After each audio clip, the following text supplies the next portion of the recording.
Loney was reserved in public. She was happily married and liked the energetic, boisterous women she supervised at work. They were full of energy, always ready to joke. They had an endless supply of obscene stories, and they constantly competed with each other in wit. Loney always found it amusing when they teased her for being afraid to join in on their fun. She explained that she found their stories very fascinating, but although she enjoyed hearing about their antics, she simply would not enjoy it if she herself did what they talked about. She also added that she was incredibly happy with her Jim, and that some of their adventures would not pass the husband test. At this moment, she smiled slyly and, changing her voice to a more sensual one, said, to the great pleasure of her subordinates, "With a man like Jim, a woman wants to get an excellent in this test." The girls responded by asking her a lot of questions at a fast pace. How does he cope with the flapping of rags after class? How many extracurricular activities do you have? What's the fun in homework? Great, does this mean unconventional sex? Loney answered, half lowering her eyelids, giving her gaze a languid look. All women dreamed of finding a man they could love the same way Loney loved Jim. But until they met him, they just wanted to have fun. They weren't looking for husbands. Men were just part of their fun, and they reserved their loyalty and emotions for each other. Until they meet a man who makes them change their ways, why not have a little fun? They repeatedly invited Loney to after-work parties, explaining that she didn't have to pick up a man, but just to dance a little. In her refusal, Loney always said she didn't want to find out how a little dancing could hurt her. She returned the fire to them again, thanked them for the invitation, reminding them that she would dance horizontally at home with Jim. It was an argument the girls could never refute. However, everyone knew that they would like Loney to join them at least once. The girls said they would protect her from unwanted male attention if she just went with them. It sounded reasonable until one of them blurted out, "Can a little flirting really hurt?" Loney smiled as she replied, "I know it's fun, but consider two things, girls. First, flirting with someone else can ruin a marriage. Regardless of the reason, if you start doing the wrong thing on purpose, you should expect it to blow up in your face, and not in a good way. The other reason is simple. I'm so happy with Jim. The very thought of flirting with another man disgusts me. It's not that men are not attractive, but my inner voice says that this is wrong. My instinct is always to worry if something is wrong or goes beyond what is permitted." The girls understood that this time they had failed again, but they knew that they would try again soon. It was a pattern of behavior that everyone, including Loney, was comfortable with. The company decided to put a big emphasis on the show in Las Vegas, and Loney's customer service department was the perfect choice to organize the booth. The girls were delighted with the prospect. They pressured Loney to come with them, but she agreed because her job was to supervise them, and now also the stand. The stand was set up before they arrived. They had to organize and decorate the space to make it look and feel like their best. The first day passed quickly, as if changing the oil while the car was driving. The girls did a great job, and it was clear that the show would be a success for the company. The mood was joyful, and they deserved to have some fun that evening. After dinner and exploring the city, they realized that a hotel bar would be their best option for a party. Although they shared rooms, the company paid for a really nice hotel. The hotel was right next to the convention center where they worked during the day, and the bar was fantastic with a huge dance floor right next door. There was no need to drive, and the room was an elevator right away, which meant at least one extra cocktail every night. The hotel was full of beautiful young salespeople and executives, or as the girls put it, a target rich in resources. They quickly established their routine, with Loney playing the role of hard-nosed mentor and mom, protecting her feral chickens. She discussed her role in the exhibition with Jim before leaving for the trip. He fully supported her, which also made her proud. Loney called him every night and looked forward to these calls all day. Then came a general celebration on the last evening of the exhibition. The salespeople and executives were leaving the next day, so it was like prom or spring break. Towards the end of their stay in Vegas, the girls decided to do something nice for Loney to thank her for taking care of them at work. especially during that week. They also really wanted her to be part of their team for at least one night. They decided that between them they would ensure that Loney's glass never remained empty. Working together, the girls became a real machine in filling her glass, a little more every time she turned her back. They plied her with alcohol, lowered her guard, made her roll around laughing, and eventually forced her to dance with them. Under the influence of alcohol, Loney now took part in things she had always avoided. She really enjoyed dancing with them. For the first time, they could be friends rather than colleagues. The girls knew that Loney did not want to flirt, but they decided that they could do one more nice thing for her. Loney was a beautiful woman, and beautiful people appreciate beauty. The girls were very protective of her, but once her inhibitions relaxed, they arranged for her to dance with several very handsome men, handing over their dance partners to her during the song. The girls noticed that Loney was blushing. She didn't approve of what was happening, but she clearly enjoyed dancing with these handsome men. The problem was that the girls also got very drunk. They acted in groups, transferring care of Loney from one group to another. As they drank more and more, their focus on what might happen later in the evening intensified, and their defenses of Loney began to weaken. Soon the girls noticed that Loney was very drunk. She only liked these handsome men because she knew the girls cared about her. However, Loney didn't make sure the girls really cared about her. After some time, the girls realized that Loney was not with them. Their heads began to turn like prairie dogs looking for danger. Some girls stopped dancing and began to look in one direction, signaling to others to stop and look there too. When everyone fixed their gaze on that place, they gasped in unison. Loney was passed from hand to hand like a piece of wood thrown in the waves. Some of the men were holding Loney in their arms, and some were clearly groping her. Loney sure as hell really liked the attention. Oh no, Loney was too drunk to notice or realize that it was bad. She trusted them, and not only did they let her down, but they got her so drunk that she couldn't defend herself. They then threw her into the wolves' den, having her dance with the boys and leaving her alone with them. When she comes to her senses, Loney will never go to a party with them again. This will ruin their relationship at work. They had to do something. The ears came together and began to exchange accusations. I thought the SEAL 2 team was supposed to be keeping an eye on her at this hour. No, it was the turn of the SEAL 6 team. One of them pointed to Loney on the dance floor. She was bent over a little, pretending to dance with a handsome guy who was pressing into her with such passion that he should be hired by Starbucks. One of the girls shouted in despair, "Loney is dancing in front of 1,000 people, and it's our fault. We can't just stand here and argue. Look at his fingers. They're already reaching for her chest." There was another collective sigh. Another girl added, "Damn girls, while we're at it, Loney, who doesn't want to do anything that would make her husband doubt her, is just one top move and one bottom move away from becoming a human wheelbarrow on the dance floor. We messed this up, and we need to fix it before Loney actually sleeps with anyone." The heavily drunk girls decided to act directly. They all went out onto the dance floor together and pulled Loney away from the handsome man.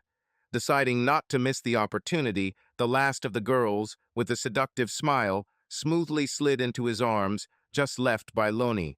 The group was discussing who made up Team SEAL 1 and Team SEAL 3 when they brought Loney back to their table and started giving her water. Each team lost several members as the girls got increasingly drunk and found some cute guy to devote their attention to. The stage of competition has begun. Loney was a mother hen, but none of the other girls had any idea what that job entailed. Not knowing exactly how to care for the mother hen herself, and not knowing which team was currently supposed to be caring for her, Loney was quickly left alone at the table. When several of the girls, who were planning to return to their rooms at the end of the evening, reconvened, no one questioned why Loney was not at the table. Each of them thought that the others had already taken care of their friend and taken her home. Drunk and tired, when they got to their rooms, they just wanted to drink water, brush their teeth, and crash into bed. Loney woke up the next morning, realizing the only thing she could do was run to the toilet. The layout of most hotels is so familiar that she almost automatically made her way to the bathroom and vomited everything she had in her stomach. This partially brought her to her senses. Vomiting is an underrated physical exercise. It's great for cardio and breathing, as well as getting the blood moving and training some specific muscle groups. The same can be said about being shocked by a stun gun. Loney emerged from the bathroom a little more cheerful, but also significantly more unhappy. She looked around. Something was wrong. At first, she was simply confused. How did this happen? She thought. Perhaps this is not her number. Then, among other unpleasant sensations, she realized that she felt pain and satisfaction. There. Loney's eyes opened a little wider. She smiled, feeling like she had sex. Smiling to herself, she returned to the bathroom to clean herself up. Looking around, she realized that these were not her toiletries. Her brain began to wake up. He asked the question, "What? Oh my God, it's really not her number. Wait, her husband is not here. Oh no, oh God." She turned on the shower and jumped in while the water was still cold. She rubbed herself and rubbed, seemingly as hard as her tears. Loney dried herself off with a towel and put on the robe provided. She tried to assess the situation. She's in Las Vegas, and she's sure she had sex. Her husband is not here. She adored Jim. She slowly walked into the dark room. Of course, none of her friends from work were here. She prayed as she approached the bed. She got close enough to realize that there was a man lying in the rumpled sheets. If she didn't sleep on the floor, they slept in the same bed. Feeling dizzy, Loney moved even closer, trying to figure it out. He was still shrouded in darkness and snored, enjoying a deep sleep. Loney cringed, coming to the conclusion that she must have worn him out. She didn't see his face before she vomited on him. After a splash and a few choice curses, a struggle with the sheets followed. And then click, the light turned on. The bright light invading eyes, accustomed to almost complete darkness, was like the blow of a deadly ray. They struggled to find their way around the room, bumping into furniture as if they were on the bridge of the Enterprise during a Romulan attack. They swirled around the room like billiard balls after being hit by a cue. The man seemed to come to his senses faster. He was the first to push Loney aside to get to the bathroom, motivated by the fact that he was covered in her vomit. Loney looked around. She really didn't want to talk to this man. Damn it. How could she do such a thing? Mentally going through all the possible options, she desperately searched for her clothes. She was horrified that her underwear was not with the rest of her clothes. This seemed to make the situation even worse. Loney imagined herself falling all over the Enterprise bridge, her clothes flying in all directions. She cried out quietly at this imaginary vision. Loney clutched the clothes she found to her chest. She was shaking all over. She needed to escape. She prayed that she could put her clothes on faster than she could take them off. It took Loney a while to find her number. It was a real walk of shame. She walked unsteadily, holding the only shoe she could find. She was pretty sure she left with two yesterday. Her hair was wet. Her clothes were wrinkled. It all screamed that she was someone's entertainment last night. Loney hoped to return to the room unnoticed, but one of the girls immediately noticed her. Surprised that Loney had not yet returned, she blurted out, "Wait, if you just came, then you weren't here. So where have you been?" Another girl raised her head. They saw her state of relative undress and even smiled. Her vices now left her to the mercy of fate. Loney had fun. Their joy quickly faded when they saw her reaction to their apparent conclusion. There was an expression of deep brokenness on her face. She stopped in her tracks. Having failed to hide her condition, she now had to face him. What are the chances that she can hide this from Jim? She cried bitterly. The girls all rushed to her aid. One brought drinks.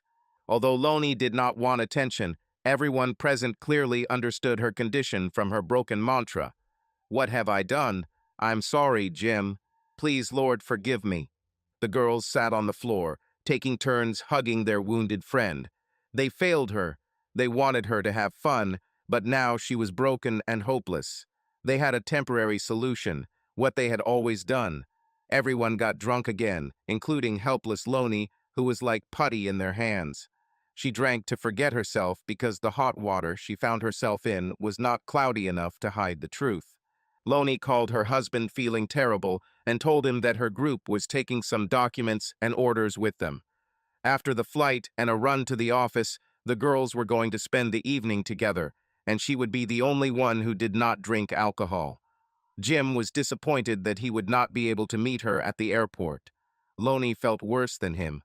In fact, Loney was too upset. She interrupted his almost certain follow-up question, "Are you okay?" with his own, "I miss you so much. I can't wait to see you.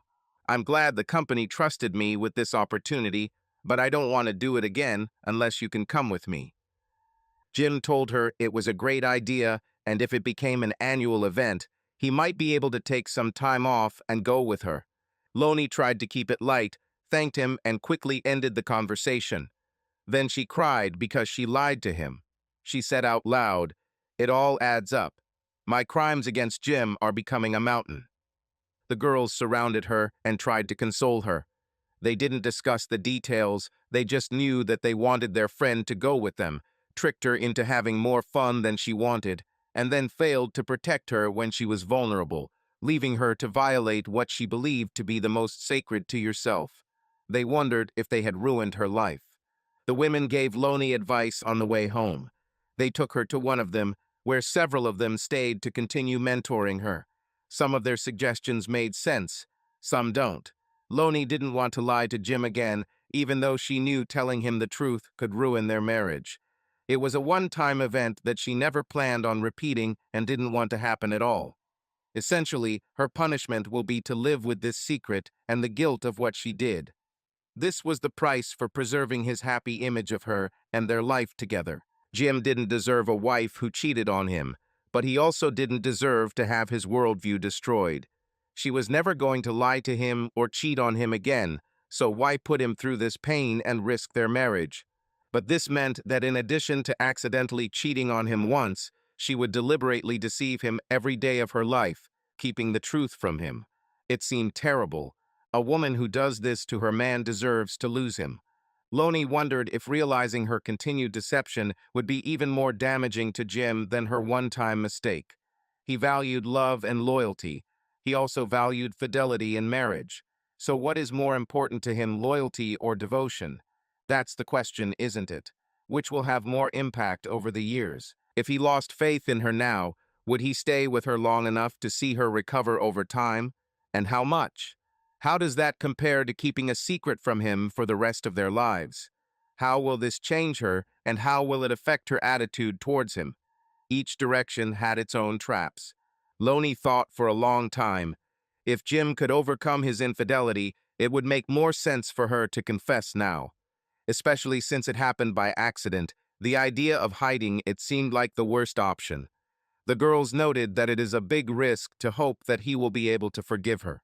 Loney couldn't help but want to see Jim as soon as possible. The girls believed that she was not ready to meet him, but they understood that they could not keep her. When Loney said that she would benefit from some time away from them, their guilt took it as a rebuke. Loney got into her car and drove home, leaving behind a group of worried women. She called Jim when she was a few blocks away. "Honey, I'll be home tonight." The girls were too tired to go out. "I love them, but I love you much more. See you soon." When Loney returned home, she abandoned her bags in the kitchen, leaving them where they fell. She went straight to Jim, threw her arms around his neck, and squeezed him tightly. She said in his ear, "I'm tired, but I have to be with you." Jim looked at her to make sure. Loney was beaming with joy to be in his arms again. He took her upstairs and gave her a warm welcome. The next day, Loney was more reserved. She got up before Jim. "How did this happen?" Jim was surprised when he woke up and didn't find her in their bed. When he came downstairs, the breakfast looked like a Hyatt buffet. There were not just a few dishes, but entire layers of food. Loney told Jim that he could eat whatever he wanted, but she wanted to start with him. Loney said, "I couldn't stand being away from you. You can eat and take your time, but leave your robe unbuttoned." She gave him a lustful smile, explaining, "I've always wanted to do this." She crawled under the table and tended to him while he smacked on the food she had prepared. When she reappeared from under the table, she happily rested her chin on its surface. She looked at her husband, smiling humbly and saying, "Now the term breakfast meat has a completely different context for me." They both laughed as she climbed back onto his lap. Jim was quite happy after the morning's entertainment. Loney insisted that he shower with her anyway. He spent the afternoon happily working in the garden, knowing that Loney was glad to be home. She promised another good time in the evening and then went to bed, saying that she was still tired from the trip. Loney served a lot of alcohol in the evening, trying and ensuring that Jim was not able to carry on small talk. She then went all out to throw him off balance. On Sunday, Loney could still claim to be tired, and she believed she did the same to Jim. They went to church, where she feared spontaneous combustion for being an adulteress. She sat motionless, silently pleading with the Almighty that her crushing mistake would not bring out her innocent husband in too much pain. She prayed that the punishment would fall on her and not on Jim, because she knew that the faithful husband often suffers the most. Loney couldn't shake off her intense anxiety and depression for the rest of the day. She apologized, saying that she really needed to catch up on lost sleep. When Jim jokingly asked if she slept in Vegas, she nearly burst into tears. Of course he meant sleep. They ate the leftovers from Saturday's breakfast and will probably eat them all week. She left the table saying she didn't need help with the dishes and asked Jim to make himself a drink and relax in the living room. Jim was stunned when Loney suddenly appeared next to the couch. She looked worried. She answered his silent question. "Honey, I know I was acting strange. Can I do something even stranger?" She then asked permission to sit next to him, which in itself was an unusual gesture. "Sure, what's wrong, baby? You've been a little down since you left for Vegas." "I was upset that I would be away from you, and then it got worse when I returned home." She buried her face in his neck. Jim looked worried. Loney hugged him, running her hand along the back of his head, and whispered in his ear, "Darling, I will never hide anything from you. I'm afraid that I have a confession to make, and as soon as I figure out what exactly to say, I will do it." Jim tensed. What can someone confess after a trip to Vegas? Then he thought about her words and winced. Pulling back to see his face, Loney noticed his expression. She responded in a quiet voice, "I'm right on point. Jim, I'm afraid I did something wrong, but I don't know exactly what. I don't want to, so to speak, take the blame for what I did." Perhaps she didn't, or believed that she did something that she didn't do. That's why I talked to those who were there. Jim's eyes narrowed a little as he tried to process her words. Did she speak so mysteriously on purpose? It seemed inconsistent with her extreme sincerity. "When I go back to work tomorrow, I think I'll be able to put everything together. I don't want you to see me angry and broken without saying anything. I never want to hide anything from you. The thought of it really worries me. I promise, as soon as I find out myself, I will tell you everything." Jim was half puzzled. He didn't even have time to get a word in. Although it felt like a confession, it wasn't exactly one. He finally understood. Loney was warning him about a possible future confession. He furrowed his eyebrows, not quite understanding what they were talking about. "This is very unusual." The phrase came out of my mouth without much thought. Loney immediately jumped on her. "Damn right. I'm not hiding anything from you. I just don't know what happened yet. I honestly don't know what to tell you." The tension in Loney's voice was noticeable. She was already on the verge of starting to tear her hair out. "That's why I'm talking to you now." She took a deep breath to gain courage, which alarmed Jim. "Something happened. You know my inner detector. It's going crazy. I got drunk. I remember bits and pieces. Some of them seem contradictory, so I don't want to jump to conclusions.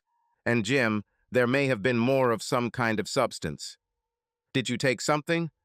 Jim couldn't believe it. "No," Loney answered forcefully.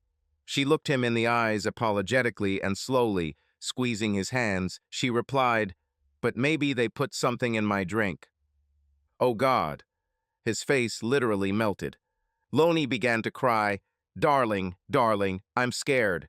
Forgive me. I remember dancing with men, and I think I was being groped. But I don't think I was taken to a dark corner, because I still remember that I was on the dance floor.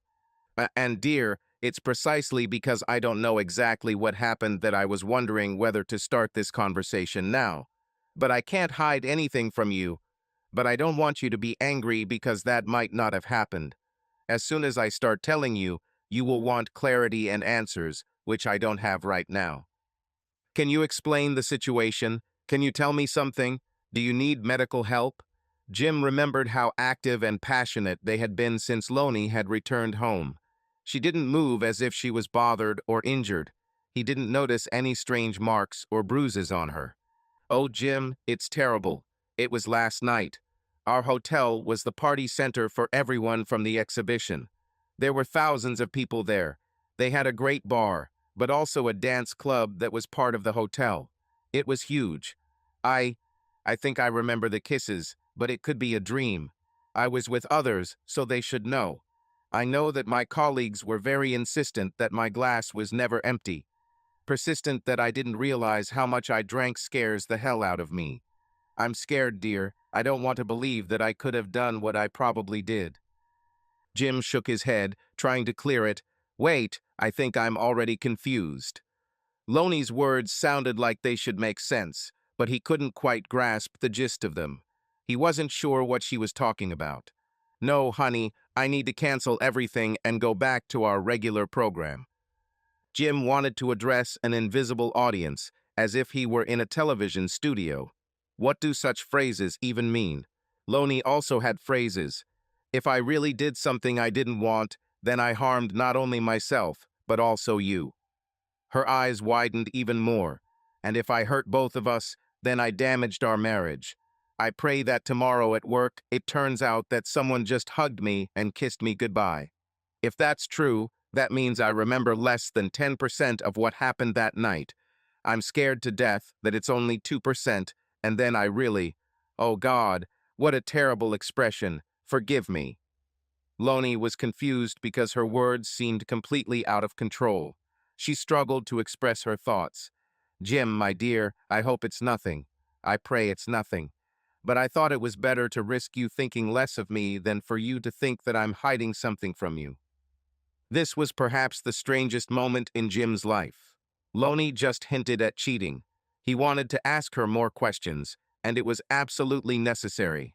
Did she do this on purpose? Has she initiated intimacy with another man? Did she want this? Did she retreat, but they still put something on her? Or was she a victim from the start? These were enormous differences in responsibility. He still didn't understand what he was dealing with. Except for one thing. The woman he loved suffered, and because she was afraid that she had harmed him. He really wanted to know if she wanted something to happen or not. This was fundamentally important. It all seemed unreal, which unexpectedly turned out to be a blessing. Because it was unreal, he didn't feel insulted or offended. His stomach was knotted with the feeling that something was wrong, but without concrete facts, he could focus on his poor wife. He just reminded himself how much effort she had put into pleasing him over the last weekend, and how easy it would have been for her to say nothing to him, at least until she knew more. She put a lot of faith in him and showed him great respect. If she deliberately wanted to cheat on him, this would all be undermined. But now it seems unlikely. Jim always tried to do the right thing. He needed to reassure Lonnie, "Come here, honey." Lonnie raised her head sharply, surprised that he wanted to hug her. He could tell from her expression that she was completely broken. Her eyes seemed to double in size with hope. He thought, what did she expect? That I will drive her away just on the basis of this strange conversation. He barely had time to stretch out his arms before Lonnie flew into his arms, hugging his shoulders from below. In her desperation to hold on to Jim, Lonnie clawed at his back through his shirt. She burst into tears, clinging to his chest. His wife was certainly broken, but he was sure that she loved him. She became fixated on her possible feelings of guilt. Jim thought, don't go down another path, just focus on this. Give her what she needs. Lonnie spoke with the girls privately before starting work. She explained that they were all working on assumptions and asked them to share the facts they knew. They spent some time after work collecting and comparing known facts. For the first time, Loney was able to piece together a picture of that evening.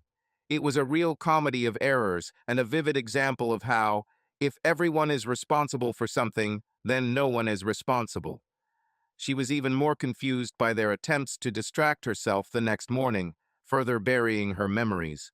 Plus, those damn lights turning on in the room she now called the adultery room really threw her off balance. Loney thought she knew who she was with. It was an attractive man with a certain brutal charisma. But she didn't see what movie stars looked like in the morning because those damn lamps blinded her. She reproached herself for wondering whether truly beautiful people, even with a hangover and lack of sleep, looked the same as ordinary people. But was this the right thought for her? Her husband definitely won't like it. This man, being so handsome, will only confuse the situation even more. All perceptions of Jim's attractiveness will be distorted if viewed through the prism of how handsome her possible casual partner is. Jim will wonder if he's attractive enough to keep her. Would his wife, who frankly is 1 point higher than Jim on a scale of 10, now consider herself 2 points higher? Will this cause her disappointment and friction between them? How can he help but wonder if any handsome man could make his wife lose control? Jim was always confident in his appearance, which was nice. Loney felt sick at the thought that Jim would now begin to attach more importance to her appearance. If this guy was as handsome as she remembered, his looks might cost her Jim. If she did fall, she was sure his appearance played a role. Damn her for being so shallow. Would Jim believe that on some level she wanted to be with a handsome man?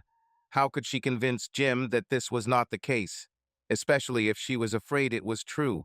And then Loney thought, why would such a handsome man, who could seduce anyone, need to use drugs for sex? She needed to stick to the facts. Every time she went into guesswork, she ended up getting even more confused. Oh damn, she was afraid that she actually ended up in bed with him. Loney hated herself. When Loney entered the house, she collapsed on the kitchen chair. She was completely exhausted. She blamed herself the whole way home, and by the time she got out of the car, she was sure she had killed Jimmy Hoffa. With one glance, Jim read it like an open book. He could barely contain his laughter when he asked, "How was your day at work?" "We've made good progress," Loney replied in a quiet voice. She invited him to come closer and hugged his arm tightly. "Darling, I haven't figured everything out yet. I can't explain everything today. Maybe tomorrow or Wednesday. May I try to state what I think happened then?" She looked at her husband with a truly pained expression. "Unfortunately, no one saw what was most important to us." She fell silent for a moment. "Honey, what if I really did something bad? I pray that this is not the case. I love you." It seemed to Jim that she was not asking a question, but was simply venting her worries. "Loney, we have to dig deeper to find answers. Perhaps the most important of them are not outside, but within ourselves." Loney winced. "Jim, you want to know if on some level I wanted to be with this man. Do you think I don't want to find this answer either? I don't remember wanting anything like that." Her eyes turned to his face. "You were a great partner in this difficult moment for me. You didn't reproach me. You didn't even condemn me. You keep relying on me. Dare I say that you believe in me? Jim, you may still have a chance to be rewarded for your faith. Perhaps I don't remember anything bad because nothing bad happened. But dear, we must confirm this. At this stage, I cannot ask you to continue to trust me blindly. You're standing on the edge and ready to jump for me. We both need to know what's down there, the sea or the parking lot. I can't let you take this step if it hurts you. I have to know. I think I'm a good person. I know that sometimes you get so drunk that your brain shuts down and your body does what it wants. Then it regrets it the next day, but that's nothing compared to what the mind and heart feel. I constantly pray to justify your faith in me and that I will not change." Loney shook her head. "We can't continue to live like this. We need to know. I'm terribly afraid of losing you if I stumbled. It will make you ask hundreds of questions you never wanted to ask." But without knowledge, you are faced with thousands of questions looming from all sides. I don't know how long you can withstand these worst-case scenarios. You can't fight them like that. If they are confirmed, you may be able to overcome them one day, but in this form you cannot even begin to fight. I want to fight for you, and now the only way is to get the answers I need. Can you imagine how terrible it is not to know your own nature? I thought I knew who I was, but maybe I was an adulteress. I don't know if we can get over this, but the worst part is that I don't even know if we need to get over this. This is absurd. Her head dropped along with her shoulders. Loney, you said the girls at work made you drink. This is not the same as deliberately going out with some man. You didn't plan or want any of this to happen. But Jim, although this is true, I'm still in this terrible limbo, and I've dragged you into this with me. I know history is full of warnings about excessive drinking, and being careful at a bachelorette party is not a new rule. Perhaps I always avoided such situations because I knew it was hidden in me. Maybe I knew there was a Mr. Hyde in me that could break free and cause some mischief. Loney, Dr. Jekyll did not control Mr. Hyde. You shouldn't blame yourself if your body takes over and follows your instincts. Loney came up with the answer, but Jekyll still felt guilty and ashamed that Hyde was a part of him. We fight our baser instincts. It's unrealistic to think that we don't have them. It is quite possible that this is precisely the mistake that allows us to relax and succumb to them. Loney could hardly contain her disappointment. Jim, look at the conversation we're having. I may have slept with the entire Las Vegas male choir. Neither of us can deny it at this point. Loney, I bet you didn't sleep with the whole choir. And what's more, Las Vegas doesn't have a choir. If you did something that extreme, you'd know, and you'd probably be in hospital right now. She wanted to know the truth, not only for herself, but also for him. His goodwill would eventually be destroyed by doubts. She put her hands on her hips, trying to make him understand. Jim, are you sure I didn't cheat on you?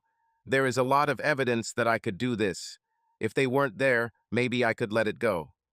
She softened significantly. Jim, I want to serve you, but I don't know how, because I don't know if I'm a good person. I know one thing. I never thought I would be in this situation, and here I am. I've already fallen. I just don't know how far. Loney, I don't like to worry too early. We don't know what we're dealing with. You might as well assume that they slipped something into your drink or lowered your inhibitions. You can't blame yourself for this. You need to let go a little bit and give yourself time to gain perspective. Loney looked into his eyes with despair. Jim, you love me. You prove it every hour. You want to protect me, but you don't know how exactly right now. Until we know what happened, we cannot determine what action to take. Do I need more self-discipline to keep Hyde in chains? Do I need to take revenge on the one who took advantage of me? These words stopped him in his tracks. And Jim, Dr. Jekyll, may have felt guilty about what he did as Hyde, but he enjoyed it. You can't tell me that you don't have a shadow of a doubt that on some level I didn't want to scratch that itch. If that's the case, you have to wonder, when will he be strong enough for me to cheat again? How can I regain and earn the faith you place in me, greater than I have in myself? Jim, the only way to dispel these doubts is to find out what really happened and take appropriate action. Even if this is the worst-case scenario and I really fell, if you give me a chance, I will prove to you that I will never do this again. But we don't know. Maybe I just got drunk and fell asleep on his blanket. Maybe he turned out to be a real prince, even if I didn't act like a lady. But you can't reassure me, and I can't clear your doubts without answers. I love you, but without answers I cannot prove my devotion to you. I cannot earn this enormous faith that you show me. Without answers, I can't love you the way you deserve, and it's tearing me apart. Loney, there's a lot to think about here. First of all, if you actually had something put in your drink and something happened to you against your will, it's not your fault, period. This only adds to the tragedy of going out with your colleagues for the first time. This doesn't mean you put a "use me" sign around your neck. These people know how to choose victims. They most likely noticed your uncertainty in new circumstances. Honestly, vibrations like that say positive things about you, not negative ones. He rubbed his bottom lip with his knuckle before continuing. The only thing that makes me wonder is your own doubts about whether you wanted an affair with another man, and also your words that there is more evidence confirming your betrayal than evidence exonerating you. I want to warn you, you must remember that you have told me almost nothing specific about what happened. Her hand covered her mouth as he explained the matter to her. You told me you might have been groped while dancing. Although you haven't actually said that you danced yet, I can only guess from your words. You said you could have been kissed. You said you didn't think you were taken to a dark corner. Then you said you might be guilty of sleeping with the entire Las Vegas male choir. I don't know what to think. I don't have a specific framework. Judging by your words, you may have kissed someone, but you act as if you were undergoing a serious casting for sex. He raised his hands, palms forward, in a calming gesture. Eventually, you will need to tell me what you are afraid of. I understand that you might not have done this. I understand that you don't remember anything happening. But I don't know if we're talking about something that just happened one night on the dance floor, or if you've been in bed with that choir all week. He fell silent, giving her the opportunity to speak. What else could he say? Loney was absolutely right. He needed concrete details before he could give any answer. Loney nodded sadly. Jim, I always lectured the girls about misbehavior. I think they got me drunk to show me that their fun was harmless. They didn't try to force me to do anything more than just dance. With them, honey, I feel guilty because I've never gotten this drunk and danced with other men. And I know that I did both, so I already have a reason for guilt, even if nothing else happened. It's tearing me apart. I didn't want to do this now. Next time I won't have a problem not doing this, but what else did I manage to do during this time? I literally don't know what I did. I'm not just being dramatic. Of course I can say, what have I done, when I find out what I did, but I hope it's not so. Oh God, I don't mean I hope I don't say that, I hope I don't do that. Jim frowned. I need that guidebook again. Loney continued as if she hadn't heard him. Honey, in case things turn out bad, and we don't know that yet. She hastened to add, can you still hug me, right now? Yes, he looked at them. They were already in an embrace. He was already hugging her. Could you? I'm so scared. I love you so much. I don't understand how this happened. I'm scared that I don't know what happened. My inner detector hasn't calmed down since then. My inner detector doesn't lie, but it doesn't get drunk very often. Honey, if I did something that would harm us, I just want to die. I want to say this now so it doesn't sound like an excuse for bad behavior later. Jim wanted to point out that her death wish seemed like a typical exaggeration that they should avoid, but he decided to be supportive. Loney, I think it would be better if we talked tomorrow instead of putting it off until Wednesday. You've dropped a few hints this evening about the events of that night, but I'm still completely confused about what happened. I can help you without knowing all the details, but it would be much easier if I knew at least something. Jim held Loney a little longer. He then gently pulled her hand away from his and practically carried her into their bedroom, where he helped her undress and held her until she calmed down. He then put a robe on her and took her back to the kitchen, where he prepared them a light dinner. He tried to keep her close all evening. Loney was half lost in her thoughts. He didn't like it at all. The next morning, Jim watched his wife closely. Although she still looked lost in thought, Loney at least seemed more collected. She knew Jim was there, even though she barely interacted with him. She made 2 cups of coffee, but said nothing as she ate her small breakfast. She was efficient and organized, which was an improvement, but she was virtually devoid of emotion. Jim chalked it up to her anxiety about the upcoming conversation that evening. He was sure she wasn't trying to hide anything. After all, she had already indirectly pleaded guilty to treason. Loney was still preoccupied with thoughts of how to get the answers she so desperately needed. Jim finished work and left a little early to organize everything for their conversation, making the environment comfortable, minimizing distractions, having water and perhaps cheese ready in case a snack was needed. He knew they would need to eat something, but a full dinner seemed out of place.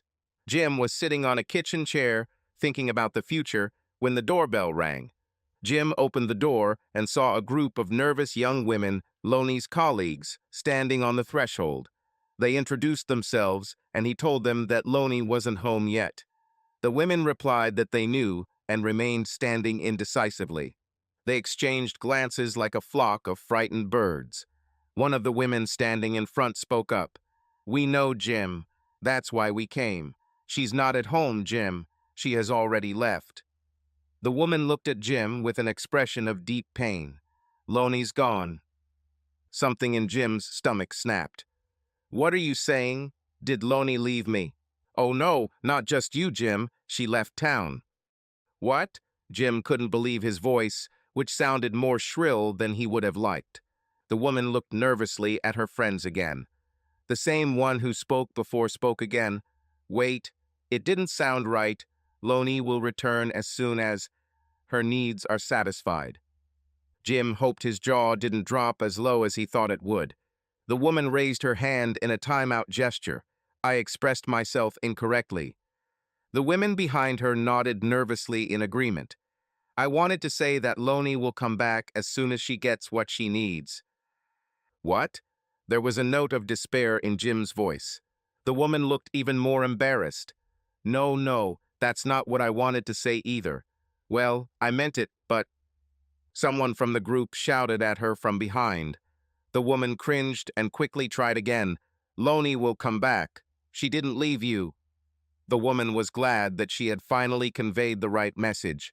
"She just went to see him again." This time, Jim didn't have to ask what. The question hung in the air. The women looked terrible, but not because they sympathized with him. Their expressions were more like those who were ready to burn the hated witch. Their gazes literally drilled into the back of their representative. Jim's eyes narrowed, trying to understand. His question was aimed not only at finding out their intentions, but also at assessing how poorly they were executing their plan. "Are you here to comfort me? Is that your goal, Trish?" The woman recoiled when she heard that he knew her name. "And you, Mary? Is this what you came for, Betty? Are you saying that she went to another meeting and everything will be fine if I just take her back when she satisfies her needs? Is this your message, Crystal, Holly, and Steph?" The girls exchanged glances again, wondering how Jim knew their names. "I, if you need it emotionally, well, but more to explain what's going on, and we make a complete mess of it." Jim nodded. The female speaker looked back at her friends for support before continuing. "I know we've met at office parties, but you have a fantastic memory. You know us all by name." His finger came up and pointed at Trish's chest. Before she could feel proud or embarrassed, Jim explained.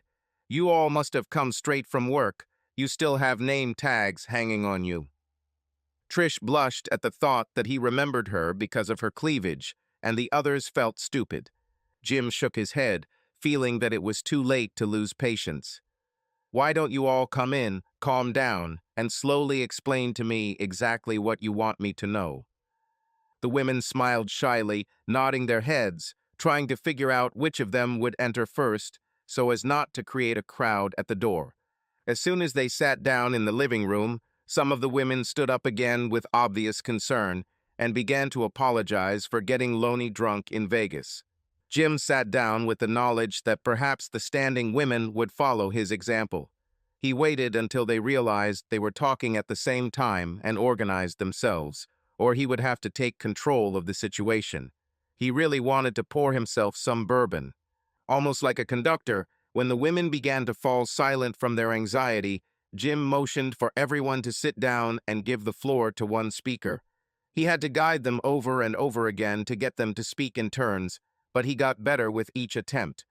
Their story was chaotic and self-contained, just as the women spoke at the same time, sincerely trying to help.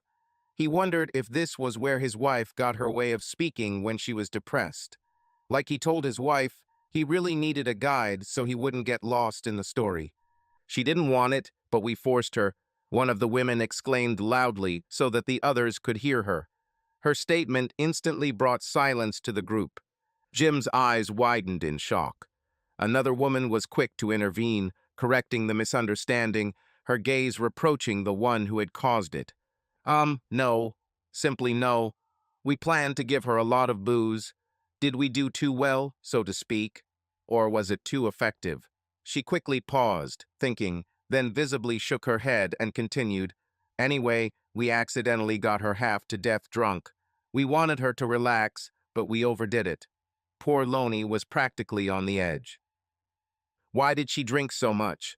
Why didn't you keep an eye on her? We thought we were looking after her, but we were too drunk ourselves. So we were.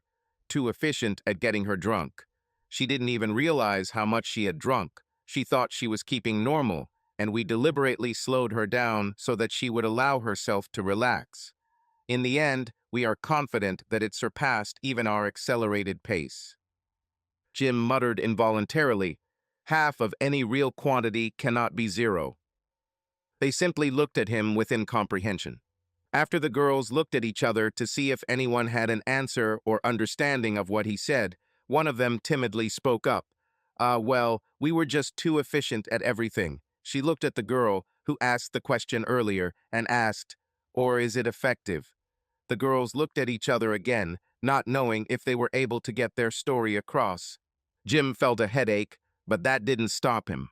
What friends? You pushed her into behavior she didn't want and then left her defenseless. The girl happily slapped her nose. Happy that she had gotten the picture right, she ecstatically declared, That's exactly what we did. She turned around, nodding triumphantly to her friends. Their painful expressions made her think. She turned back to Jim to continue. Loney even warned us about this behavior. Of course, we wanted to prove her wrong. She stopped smiling. What she said shouldn't have made her happy. The joy quickly left her. And now she hates us, and we are afraid that we have damaged her consciousness. Jim considered this particular wording. He shook his head, driving away the thought. One of the girls suggested to Jim, Loney is unhappy. She doesn't tell you how much she's suffering because she doesn't want you to think she's manipulating you. My wife has never manipulated me.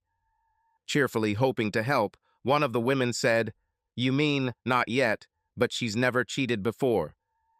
The women looked at each other again, surprised by what Holly said. They looked at each other again and simultaneously turned to Jim to see if he noticed the cheating comment. They didn't come here to ruin Loney's marriage or break her husband's heart. Have you lost trust in her? One asked. No, but she has completely lost her confidence. I'm afraid it's a ticking time bomb. Look, this is our mess, but Loney won't let us help her. She doesn't want anything to do with us. She's looking for another job so she doesn't have to see us. What? She is heartbroken, truly heartbroken, because she loves you more than life itself. Jim wasn't sure that was what she wanted to say, or at least how she wanted to say it. He shook his head, driving away the thought. He noticed that he was squinting as he listened to them. Loney would give her life to make you happy, but she doesn't know how.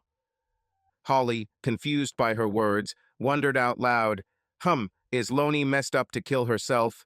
Or to make you happy? I think the second is what I meant.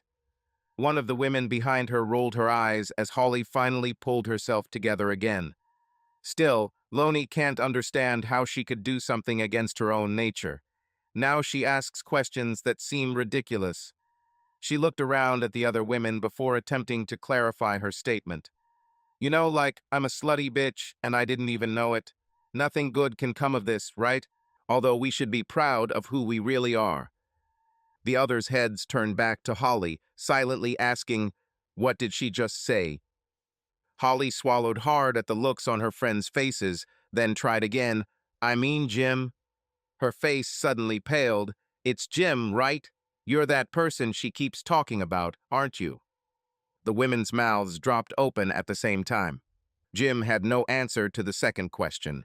He tried not to let the group's confusion spill over into his own brain.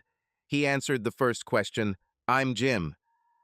Holly looked back at her friends with a proud, see, I told you so expression. Well, Jimbo, we've all had those awkward days when you wake up and find someone in your bed. You don't remember where you met him, how you chose him, how you got home, or even if it was good, or whatever the hell his name is." The women blushed with embarrassment. Holly cringed at their reaction. She tried to continue. "The point is, when you get that drunk, you turn off your mind and heart, and your body is left on its own. You wonder how you managed to have sex at all, when it is appropriate to say that you were not in control of the situation, and do not even remember whether you were a passive participant. That's when self-hatred begins." She smiled, confident that she had made the right point. Everyone looked at her with their mouths open, including Jim. He couldn't hide the disbelief in his voice as he asked, "You're trying to help Loney, aren't you?" Cringing again at the group's reaction, Holly looked at Loney's husband. Let me guess. You've never had nights like this, have you?" Jim shook his head. "Are you saying that my wife had?" His voice rose. Holly let out a nervous hum that could have come from her stomach or even lower. Sometimes it's better to just run away. Mentally, Holly put on her running shoes. It's not an exaggeration to say that Loney hates herself for what she did to you. You see, she broke her vow and slept with someone when she never wanted to. She was proud that she had found a man so good that she didn't want anyone else, and here she had an extra one. Just remember, Jim, that while her betrayal is against you, it is also against her. Remember this when you count points for broken trust and damaged love for her. Although this is all very real, it all happened by accident. At least you two are in this together." Holly stopped and beamed. She laid it all out. She wasn't sure if she had everything in the right order, but it was a lot of information to put down. Holly became aware of a sound. It seemed like everyone was hissing, not on purpose. They sucked air through their teeth. She didn't run away from the worst-case scenario. She accidentally bumped into him in fear, and it looks like she was still trying to set a new record. Realizing that she had done everything wrong, she drove her midges like a whip to speed up her sled, already uncontrollable on thin ice. And now, instead of having a worthy woman standing up for you, you are suddenly married to a woman with a bad reputation, or as she often says now, damaged goods. I mean, unless it's straight-up junk. There was a collective groan in the room. Not only did Holly constantly find ways to make things worse, but she was incredibly good at it. But here's good news. We don't think she's guilty. No, she was our victim. Holly wiped her brow with a big smile on her face. The other ladies watched as Jim's face took on different shades of the rainbow. One of the women hit Holly in the back of the head.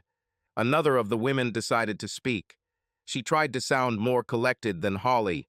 Her job wasn't difficult. "Mr. Jim, sir, maybe let just one of us stay and tell you what we think happened and what your wife is doing now. Yes, she's broken, but hopefully not in the way Holly described it to you. Although, on the other hand, maybe we should all stay and Holly go." Jim countered, "How about we start with Holly leaving right now, and then we'll get back together and figure out the rest." He didn't ask this question. "Accepted," the new representative said happily, pushing Holly towards the door. The others joined her in helping Holly out, one of them walking out with Holly to explain to the upset girl exactly what she had done wrong. The others slowly returned and sat around Jim in his living room. Unusually calm, Jim voiced his expectations. "Now, ladies, tell me what the hell happened in Vegas." His face took on a quiet, menacing shine, like that of a dedicated killer. They collectively gulped. "Okay, sir, we'll tell you everything in order. We'll tell you what we know for sure, which isn't much. Then we'll tell you what we think happened in the gray areas and say how confident we are in each assumption." Jim felt that they were finally getting to the point. Jim listened to everything. He sat back as they laid out all the details. He didn't say a word. He was in his own world, or perhaps his own personal hell. The girls watched with pain how the betrayal of a loved one destroys the one who remained faithful. Even though they knew how much Loney loved Jim, by the time they were done, they realized that someone who has been cheated on cannot be sure that they are truly loved. Discussing this later, they realized that many things they had taken for granted were not true and that they needed to change their behavior. But this still did not bring poor Loney and Jim out of the dead end. Something they had always thought was insignificant, and something they didn't have to worry about had a terrible effect on Jim. He simply took every blow, unable to defend himself or fight back. He simply accepted everything and silently seethed. They were so frightened by his reaction that they expected to hear an ominous "muahahaha" at any moment. Finally, Jim broke the silence. "What you're telling me means that my wife was probably intimate with another man." Crystal spoke slowly and carefully, trying to sound like a wise advisor as much as she could. "I'm not trying to be a sophist. The word intimacy suggests a degree of intimacy that was completely absent from what happened or didn't happen. We believe, and your wife does too, that she had sex with a man, not two or more, just one. And he was drunk too. The fact that the morning light in their room disoriented them hopefully indicates that he may not have been able to follow through." Conversations with Jim were not as easy as with her friends, who seemed to understand her regardless of the words she used. Rubbing his forehead, Jim asked quietly, "How can we know Loney didn't enjoy it if she doesn't remember anything?" He immediately regretted asking this question. This conversation seemed to have already cost him 10 ick points. The women looked at each other. The last speaker thought out loud, "Maybe I underestimated Holly in this confession." All the girls looked confused, including Crystal, as she spoke up. "Listen, sir, Loney was and is terrified. She remembers waking up in some man's room. That in itself is bad enough, and she wasn't fully clothed, if not naked." Jim was about to explode at this revelation when the girl added an important nuance. "What she doesn't know is how involved she was in this, and it's killing her. She doesn't know if she was unconscious and the guy brought her there. She doesn't know if he undressed her. She doesn't even know if she was drugged with something. She doesn't know if she agreed to go, doesn't know if she was unconscious the whole time, or if anything even happened. God forbid she doesn't even know if she rode him like a rodeo clown while under the influence." The girls turned their heads in her direction again. She started well, but lost her way again. Crystal sat up straight, rubbing her hands in frustration, and chided herself. "Damn it. This is much more difficult than it seems. Damn nerves ruin the story." Crystal felt someone hit the back of her head. She quickly replied, "Wait, before you send me to Holly's car, here's what Loney knows. She doesn't remember if sex actually happened. She knows for sure that she didn't want to have sex and that she didn't want this guy. Also that she got drunk because we did everything except pour alcohol down her throat. She remembers dancing, but only because we dragged her to the dance floor. We took her out there several times because she kept leaving while she could still think. She knows that the only reason she drank alcohol or went dancing was because she trusted us. She knows we failed her. You need to know this too. Loney was only put in a situation where she could fail because we put her there." Crystal opened her palms and looked at Jim with a furrowed brow. "Jim, Loney trusted us. Before all this, we believed that we could be trusted. Yes, we like to have fun, maybe a little more than is socially accepted. But we are all single. We won't admit it, but if we found a guy to settle down with, we'd jump at the chance and never go out again. Until we find it, we have each other. We love that we don't sit at home waiting for Prince Charming to ring our doorbell. We don't live in our parents' basements and hide from the world. I think these are positives. You have to understand the dynamic. We don't have men, but we have each other. What binds us is mutual support. We can trust each other." Loney knew this, and we convinced her that for once she could relax and we would support her. But we totally screwed it up, Jim. That's why we're here. You and Loney are all sad and broken, but it's not Loney's fault. She never liked our wild side of going out, and we never imagined she would end up in this situation. We just wanted her to have fun and relax a little with us. We convinced her that we would take care of her the same way she takes care of us at work and in our personal lives when we go too far or face the fact that we do not have a loving man and children at home. Our disappointment is bitter for us. We have to admit that maybe we're stuck in this lifestyle because we've chosen this path, not because we're missing something that Loney has. We asked Loney to spend one night with us and ruin the life we all respected so much. We have certainly proved that we cannot be like Loney. Crystal hesitated. What the hell is the plural of Loney's name? She brushed the thought aside. Loney is living her best life with you, and she knows it. We never wanted to destroy what you have together. What happened was terrible, and it's our fault, but you and Loney still have to get through it and deal with it. All these strong emotions should prove to you that she loves you madly, and you need to know this too. Crystal sighed. If she had seen how surprised and impressed her friends were, she wouldn't have been so calm as she sat next to Jim, touching his wrist. Loney was always on the other side of our arguments about how to have a good time, and always because that she had an example of a good husband and marriage that she could tell us about. We didn't understand how a few dances could ruin that, otherwise we would never have started this whole chain of events. We all apologize for this, although an apology probably doesn't mean anything to you right now. Above all, Loney knows she loves you. It tears her apart because even though she didn't intend to, somehow she still betrayed you. Since there is no evidence to exonerate her, the fact that there is no evidence to convict her, other than weak examples, does not stop her from thinking that she is guilty. All the girls, surprised and delighted with Crystal, buried their heads in their hands. Loney thinks the worst, which means she believes she is not only spoiled, but also a traitor to the best man she has ever met. You are the person by whom she judges everyone else, the person who is everything to her, her husband, her love, and her best friend. It kills her to think that she betrayed all these people. She is obsessed with the idea that she is now dirty and that she has hurt you. Jim was impressed that she could say all of this without pausing for breath. Crystal's last words, however, changed his mood.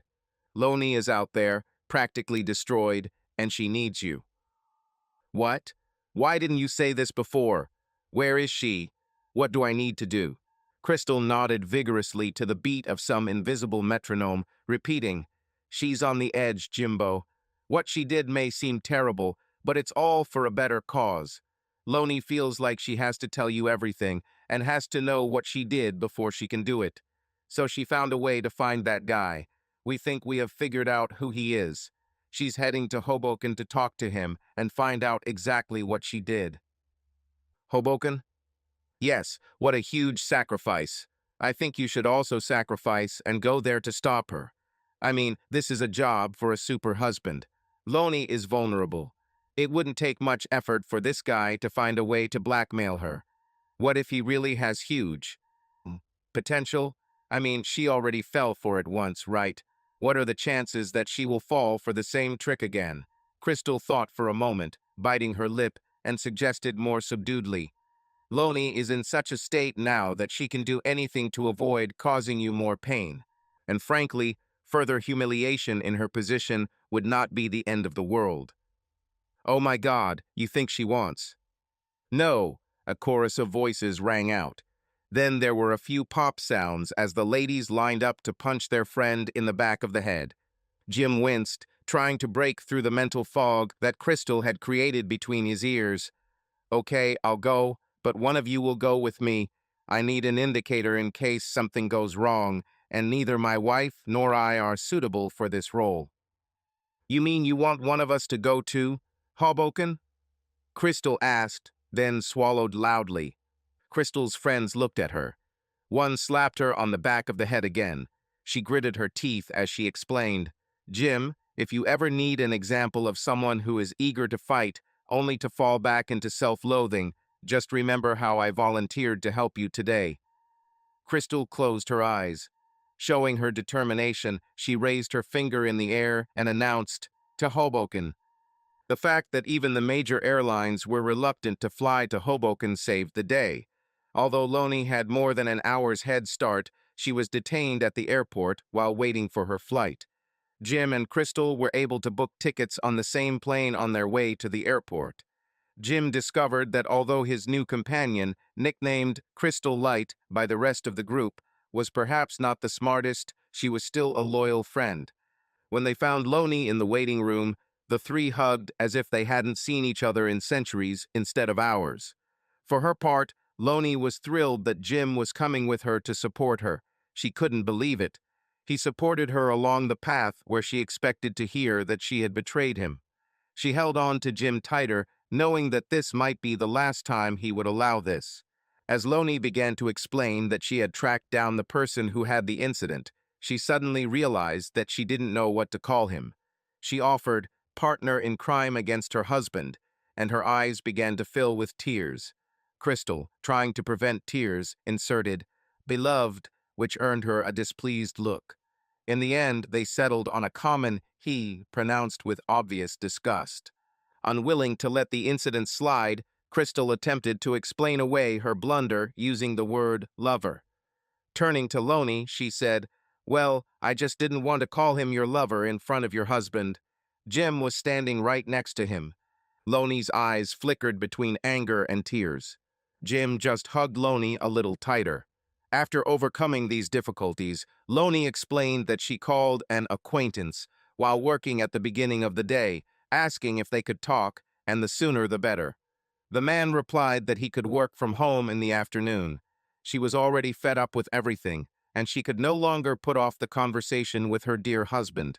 Loney got his address and told him she would meet him after lunch at his house.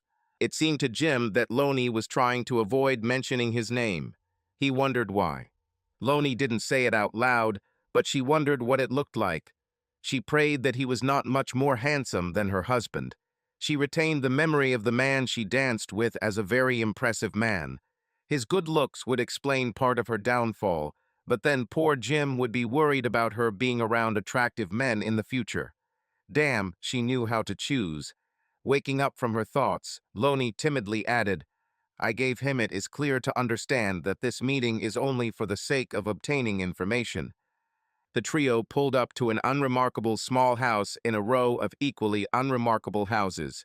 It seemed to be an older neighborhood, something like the Levittown development of the late 60s. She remembered the handsome man she had danced with. His name, Alistair, was as dignified as his speech and classic appearance. This was clearly not what Loney was expecting. Here you go, sweet home, Crystal said with some mockery. Turning to Jim, she added cheerfully, as if that might actually ease his pain, you can probably stop worrying about Loney changing you. Jim heard his wife sob and looked at Crystal with contempt. He hasn't spoken much since they left his house. We don't know his circumstances. Maybe he's doing very well compared to others. I would prefer this to housing in the city center. Although, again, I'd rather have a barn in the country than this, Jim said. Location, location, location, Crystal replied, wondering if she was being reprimanded. One look told her no. Jim was confused, and in pain. It was written all over his face. It dawned on her what he was probably thinking and obsessing over. He was about to meet a man who, whether Loney had gone willingly or not, knew his wife biblically. He and his wife never discussed the act itself, beating around the bush, but not daring to talk about it directly. Crystal knew that Jim's reaction to the house was unconscious. His thoughts were somewhere else, so the comment came from his nature. Her mouth dropped open. He was a good man. His wife didn't want to, but still cheated on him, and it should have torn him apart, but he was here to help her. Except that poor Jim had nowhere to release his misery. Thank God they contacted Loney and came here all together. Despite her frivolity, Crystal understood the conclusion a husband would come to if he were told that his wife had cheated on him, and then she promised to talk about it in half a week, only to return home for that conversation and find that his wife had just left from the state to the man with whom she cheated. Wow, most wives will never be able to convince their husbands that the trip was purely informational. At least not information that a loving husband would want his loving wife to collect. As for Jim, even if he could give Loney the benefit of the doubt, the shock of him showing up for that very conversation only to find she wasn't there, or the awkwardness of having already left to visit Citizen X, would hurt them huge damage. For poor Jim, there were too many dark directions for his imagination. The three stopped in front of the front door. Everyone was silent, as if in an elevator. Crystal looked at Jim, who looked at Loney, who looked at the rug, feeling a kinship with him. The door opened after a knock. In front of them stood the archetypal skinny, cunning asshole. He stood leaning to the side, perhaps due to poor posture, perhaps due to scoliosis. His hair was thinning and could do with a good shampoo. His teeth were fine and his breath didn't smell, which was a nice change from the rest of the picture. Was it Loney's lover? Jim didn't know whether to laugh at the idea or crawl away, knowing that his wife had traded him in for this wonderful specimen of manhood. When Jim looked at his wife, it made her feel even worse. Loney read her husband's thoughts in his face and held back a sigh. It said, "You traded me. For him?" She knew that Jim was now looking for more serious problems in their relationship. There was no way to explain to Jim that this was not the man she expected. Saying that it would be easier for her to cheat on him with someone more attractive would not help convince Jim that he could still trust her. It took longer than she thought to get over all this. At first, Loney was worried about her husband, but mostly she dealt with her own anguish. Now she began to feel Jim's suffering and torment. She knew he was keeping everything inside to help her. Damn it, why did this happen? Why did this happen to her, but of course, why to Jim? There was no way such a good person should have struggled with this. A strange thought struck her. None of us lives without pain and worry.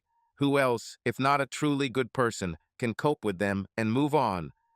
This thought was running through her head, giving her some relief that everything could end well, but at the same time making her feel even more guilty.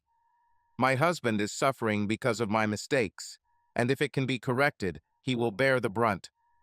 Crystal stared at the man in the doorway, then turned to Loney, then repeated the sequence, finally asking, "Damn it, what were we drinking that night?" Now afraid of what she might have done but didn't remember, Loney couldn't find her voice. Then Crystal stood on her tiptoes and whispered in Jim's ear, "At least you don't have to worry about competition." She poked him in the ribs as she continued, "I haven't used that word since I was a kid, but germs are always in my frontal lobe." Biting his lower lip, Jim nodded, shaking off his shock that Crystal knew anything about the frontal lobes at all. His wife looked at them with tears in her eyes. Recognizing the absurdity of the man's appearance, Loney muttered to Jim in shock, "I'll take a second STD test, honey." In response, he nodded quickly again. Crystal nodded too. Then Loney saw Jim look down. She closed her eyes, knowing what he was thinking. Loney had just confirmed to Jim that she was with another man. It already seemed like a fait accompli, but here it is confirmation. She felt terrible and began to tremble. She stood there guilty, with her hands folded in her lap, and realized, I should have hugged him when I first told him what happened. Even though he heard it straight from me, I ruined that too. Then she noticed her husband straightening his shoulders and raising his head. His breathing was a little artificial, but calm, and he forced himself to keep his balance because he had to get the job done. She knew how hard it was for him, but he put her and duty above all else. Loney felt great respect for Jim at that moment. It seemed to her that if their roles were reversed, she would become a screaming, thrashing, blaming, emotional puddle. And then I thought, but Jim could handle this. She felt as insignificant as a mosquito that might bother a noble elephant. Okay, he said, everyone knows more than me. Someone tell me what happened. The other man asked if they wanted to come in first. He was confused because he had kept the door open for them all this time. He motioned for the 3 guests to sit on the sofa, with a coffee table between it and 2 plump armchairs on the other side. He expected Crystal to sit in the other chair next to him, but she sat on the sofa next to Jim and Loney, forcing them to make room. Maybe someone would like something to drink. By the way, my name is Biff. Of course, Crystal answered. To her, the name of the romantic schemer, who turned out to be Biff, was one of the few ways this situation could get worse. She thought that Heathcliff was also terrible, but the story was a success. Loney grimaced. Now Jim understood why she avoided his name. Who wants a passionate, marriage-ruining affair with Biff? How to explain this to your grandchildren? Jim noticed that Biff wasn't taking his eyes off Loney. My father was something of a fan of astronautics, but he was mistaken. There was Buzz, Dick, Wally, Rusty, and Goose, but there wasn't really an astronaut named Biff. His voice trailed off. He paused before adding, "Father was very upset when he realized this." 3 pairs of eyes stared at him. Biff stood up awkwardly, saying that he would bring water for everyone. Crystal started counting how many times Biff could demote his position. If he was good at nothing else, he was outstanding at this. Jim noticed that all the walls were covered with photographs of NASA or Star Trek. His brows furrowed. "Baby," Loney tried to stand up, but tripped while trying to kneel at Jim's feet. In a half squat on the floor, as if she was trying to sit on the sofa and missed, she reached out for his hand. She didn't know what to do if Jim wouldn't let her touch him. She thanked heaven when he agreed. She pulled him closer, nodding. "Baby," Loney apologized. "It looks like there was a connection of some kind. Based on our phone conversation this morning, our friend Biff was also pretty drunk that night. But at least he remembers what happened. I was going to ask him everything, but then you called me about meeting me at the airport, and I decided to wait so we could find out the details together. I asked him if pharmaceuticals were involved. He said he didn't know, but there was a group of men who appeared to be interacting with groups of women who then quickly got drunk. I find it hard to believe that men would accidentally drug an entire room with women instead of choosing their targets. So I guess I was just drunk. I'm so sorry, Jim. This is another failure on my list. I wanted partial justification for being drugged, but now I honestly believe that I was not drugged. Biff doesn't seem to feel guilty about this either. How can this not be a complete justification? Jim knew that guilt did terrible things to the mind. He wished his wife had found something to alleviate her guilt. Biff looked at Jim very cautiously, then with some anger. Jim noticed this and shook his head as Biff put out some water and sat down. Jim also noticed that Biff looked at Loney with feelings close to adoration. Jim decided to calm him down because Biff had all the data. "I just want to say that I'm not planning anything bad. I'm here to support my wife." Jim heard Loney sob at that. "I need to know the details, but only up to a certain point. I don't want to humiliate anyone. Even if it's your fault and the details are unpleasant, I need to know, so please don't hold back. I need to know what treatment my wife needs to recover." Biff was shaking. Was it fear of Jim, or was he just in love with Loney? For a second, he just looked confused. "I usually don't discuss my personal life. This is not something I stand by. It just happened that way, and there is nothing much to discuss." In a strange way, this made all 3 listeners feel both better and worse. Crystal kept looking back and forth between Biff and Loney, as if saying to Loney, "Seriously, couldn't you find someone better to cheat on?" Loney understood her message and wanted to hit her. Biff gathered his courage, or the most reasonable semblance he could, and began. "Okay, I was at the hotel bar that night." "Wait," Crystal interrupted him. She hurried to the kitchen. They heard her fumbling with a plastic bag before she returned with a trash can from Biff's kitchen and a new bag. She placed it in front of Loney and nodded decisively. This gesture clearly said, "Just in case, and good luck." Biff looked irritated, although resigned to this attitude.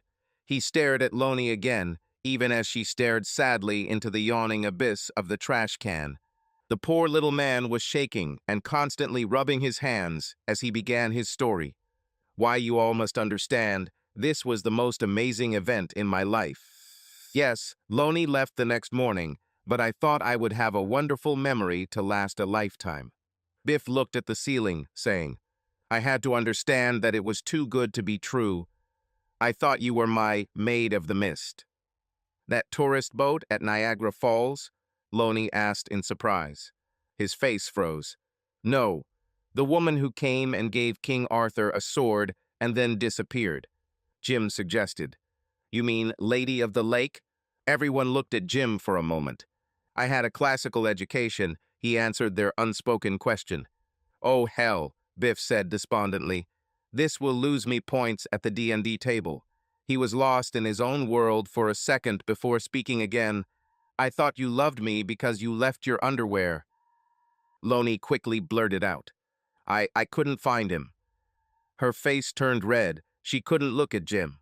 Biff laughed. "I'm sure she couldn't. considering where I found him. Lonnie couldn't bring herself to ask where exactly. She couldn't even look at Jim's side. If she did, she would see her husband's face scrunch up as if he had bitten into an old cucumber hidden in the middle of his ice cream. Crystal, however, was more interested than ever. Mesmerized, Crystal moved to the edge of her seat. All she needed was popcorn. Crystal looked carefully at her husband and then at her wife. Jim began to follow Lonnie. Biff had been looking at her with adoration since they sat down. She felt their gaze on her, as if she had accidentally sat on an anthill. Biff looked at her shyly. I mean, you'll probably be my dream girl for the rest of my life. It just so happened that you all showed up, and for you this is a disgusting tragedy. I was drunk too. This is a standard state for me. Life is what you make it, but look at me, every day is a struggle. Every day is an upward climb. Lonnie wanted to puke at his words about the girl of her dreams. However, the rest of Biff's comments almost brought her to tears. I'm a technician. I hope my terms are not offensive. Some people don't like scientifically based vocabulary based on precise standards. They find it humiliating. I'm not going to do that. Lonnie moved the trash can closer. Jim hoped he didn't roll his eyes. Moving from concern to euphoria, Biff hastened to add, "Let me say, Lonnie, it was wonderful to know your name when you called this morning." "Lonnie, that's a beautiful name." The technician looked like he was ready to sing. Lonnie's stomach began to growl. Crystal, who was sitting next to her, leaned over to get a better look at her face. "Please keep it short and to the point, that's all I ask," Jim said quietly, looking at Biff. He seemed angry. 3 pairs of eyebrows furrowed at his reaction. Did he really think that the only thing standing between him and Lonnie was Jim's existence? Biff stared at Lonnie, enthusiastically remembering. Lonnie, danced a lot. She's beautiful. I watched her as I was next to her desk. It wasn't an accident, but I didn't expect what happened next. I just wanted to look at Lonnie. It was, like looking at a work of art. Out of the corner of her eye, Lonnie saw Crystal's head pop up from behind Jim to stare at her again. Lonnie tried to ignore it, pursing her lips. She noticed that she was making some kind of quiet hum. Biff continued. "Then Lonnie." Biff sighed. It got bad. From his strange expression, one might think that he was describing a dream that had come true. All the other ladies returned to the dance floor, but Lonnie needed help. So I helped her get to the toilet. When she came out, she no longer smelled like vomit, and she frowned, looking at her table. I asked if she wanted to go back to the bar, and she shook her head no, saying she wanted to go back to her room. So I started walking her back. Biff was as proud of himself as if he had landed a crowded plane whose pilots were incapacitated. In hotels now, all the rooms have cards, so I couldn't find out her number, and she didn't know it, so we went to my place. "Wow, I couldn't remember my own number," Crystal said in surprise. Both Lonnie and Jim thought that she was trying to help Lonnie in some twisted and doomed way. It didn't work. Jim asked her quietly, "You were in the same room. Do you remember her number?" Crystal's lips took on a sour expression. Lonnie would have gladly kissed Jim for his protection if she hadn't been afraid of throwing up on him. "It wasn't just lust on my part," said Biff. Lonnie still looked like she might feel sick. I couldn't help her much if she puked in the hallway. When we got to my room, I even left the door to the hallway open so that no one would think that I had taken advantage of her position. I was hoping someone who knew her would pass by. His head bobbed on his neck, betraying his final statement. Apparently, he wanted her to stay while he pretended to give her a chance to leave. Biff cleared his throat, clearing his memories. "Well, Lonnie felt a lot better sitting on the couch, and she liked me. She treated me very nicely and thanked me for my help. We were on the couch, and she snuggled up to me. She said I reminded her of her husband." Crystal and Jim cast accusing glances at Lonnie, who looked flabbergasted. Biff's voice trembled, hoping Jim wouldn't blame him for not defending the sanctity of Lonnie's marriage after she mentioned she was married. So Lonnie wasn't going to sleep, and her tone was quite romantic. Crystal's eyes opened wide as Lonnie closed her eyes tightly. The question took everyone by surprise. Was the door to the corridor still open? Jim asked this calmly, although he clearly expected an answer. He also believed that the meaning of the answer would be clear to everyone involved, with the possible exception of Crystal. Biff tried his best to answer calmly. If he was wearing a tie, he would tug at his collar. Well, the door was open. Before Loney's romantic gesture. What gesture? Jim's calm and flat voice came again, cutting through the silence. Biff looked at the ceiling like a man at the bottom of a pool, looking at the surface of the water. Loney, went to the bathroom, and I think this time she finally threw up.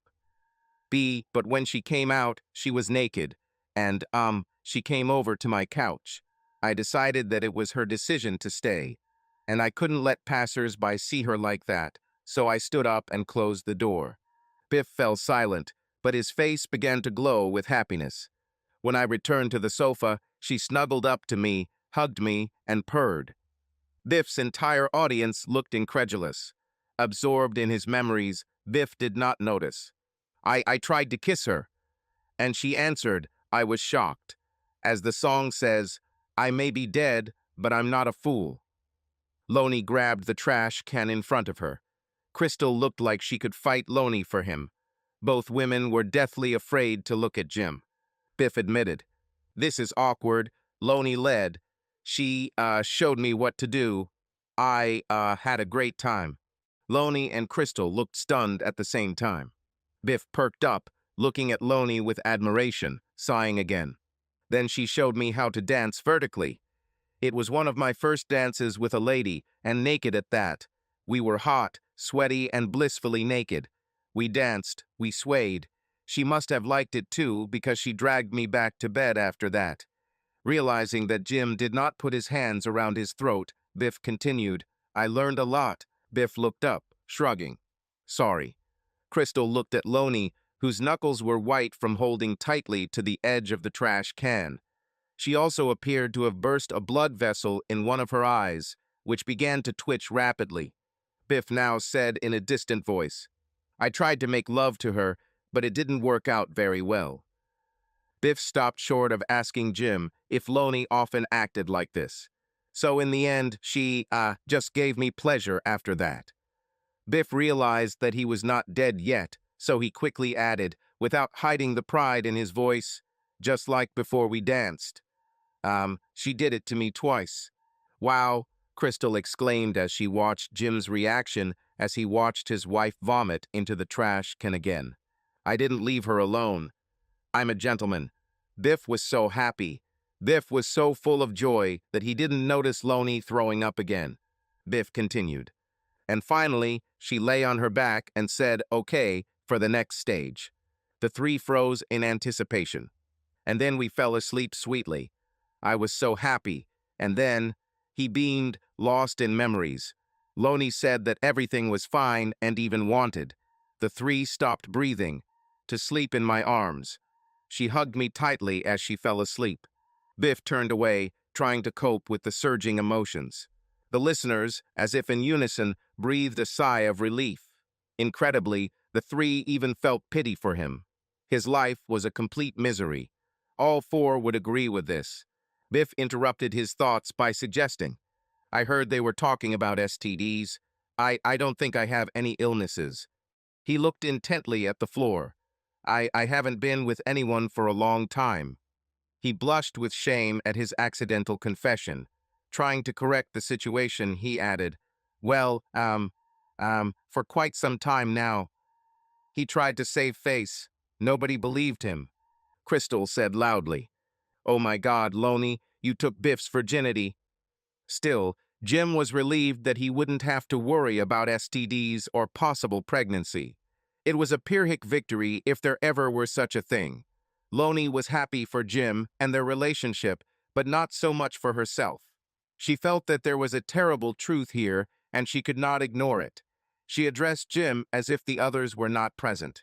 But damn it, Jim. For some reason, it made Biff happy. Loney tried to ignore his reaction, her mind already in turmoil. But Jim, don't you see? Your seemingly adoring wife apparently enjoyed herself time after time, providing treats as free souvenirs at the exhibition. Everyone heard Crystal hit her forehead and signaled to stop behind Jim, who turned to Loney. Besides, even the suffocating one himself admitted that Loney did not allow him to sleep with her. Nevertheless, Loney continued, I was not offended or harassed. I was a voluntary participant and an active member of the team, apparently in the role of chief cheerleader. It was wrong, and I knew it, just didn't know. At that moment, that is. True, I didn't know. Please believe me. Jim nodded wearily. That's the whole point, dear. Being with another man was wrong anyway. But some steps are more important than others. Moving on was wrong, your mind knew it, your heart knew it, but they were passed out in a drunken stupor. But your inner feelings still knew, and they constantly told you about it. Now that you know everything and how far it went and how far it didn't go, your guilt and inner feelings will probably become easier. Jim felt his mouth twist to one side before he said, I'm generally impressed with your precautions. All the major and minor systems that were supposed to stop you were disabled. But somehow there remained a mechanism that prevented you from completely betraying me. Like the second inner eyelid of Vulcans, Biff suggested. The pair looked at him for a second, then turned their attention back to each other. Jim told his wife, Darling, your body told you it felt good and why not do it, but somewhere inside there was something that prevented you from committing the worst betrayal. I'm not sure you deserve the full punishment for adultery. Loney didn't look convinced. Jim realized how ridiculous this was. He had to convince her not to feel too guilty about spending the night pleasuring herself with another man. Yes, you did, but there is something that softens it. Loney couldn't look at Jim. He tried to explain to her. Drinking with friends is your fault. You are completely to blame. Yes, your friends controlled how much you drank, but to feel the limit was on you. Jim had another thought. Crystal, you girls didn't put anything in Loney's drinks, did you? Crystal began to shake her head in denial, but before she could respond, Loney interrupted her, looking at Jim pleadingly. Something prevented her from assuaging her guilt. You heard what I did. I drank a lot. So what if they kept bringing the glass to my lips? She ignored him and grabbed her husband's shirt, pleading with him. But, darling, obviously I wanted it. I tried my best for this. I am a non-entity. Damn it, Loney, that's enough. But they call me stupid, Crystal said in disbelief. Jim extended his hand to his wife and tried to pull her to him. Loney was upset when he touched her. Don't get dirty because of me, dear. Crystal, trying to soften Loney's refusal, whispered in Jim's ear. Don't discount the infection. Be mindful of germs. He frowned at the situation. Sometimes someone just has to take command. Jim resolutely hugged his wife, pulling her towards him. She relaxed and burst into tears. Jim could now hear Crystal crying behind him. He dared to turn his head to look at her. There was a happy, albeit broken, smile on her face. Crystal explained her emotional outburst, pronouncing it all as one long German word. Oh my God, you really are the perfect husband. Loney talks about this all the time. It seemed like she cheated on you. Well, she actually went to bed and gave pleasure to the guy, which should be something important. And what did you do when confronted with her supposed guilt? You jumped on a plane and flew to Hoboken. Hoboken, and what's even better is that you gave her the benefit of the doubt that she didn't give herself. You took her side even when she didn't. And now she was found half innocent, but also half guilty, and you forgive her and still love her and are going to help her heal, Jim answered with quiet confidence. The benefit of the doubt is what marriage should be, and forgiveness is love. Damn henpecked man, if you ask me, said the stifled man as if nothing had happened. 2 teeth hit the floor before his body did. Crystal was now even more impressed. Wow, that was great, Jim. You just knocked him out. Your whole family is probably like this. She looked at the lifeless body on the floor. I think he won't forget how any of you did it. It was spectacular, Jim. Crystal was still commenting happily as she watched Loney and Jim walk out the door with their arms around each other, get into their rental car, and head to the airport. She closed the door and said to the unconscious man on the floor, "Wasn't that wonderful?" A full minute passed before Crystal thought, "They were my traveling companions. I'm stuck in Hoboken with Mr. Germ." Her thoughts began to spin like a spinning roulette wheel, stopping in a strange place. She thought, I haven't had good fun in a long time. Her head dropped, her eyes closed, self-loathing began to grow. Subscribe to our channel so that your love doesn't cheat on you, and go ahead and listen to the next story, because this story is nothing compared to the next one. If you're under 18, don't even think. Click to the next one. Click to the next one. Click to the next one. Click to the next one. Click to the next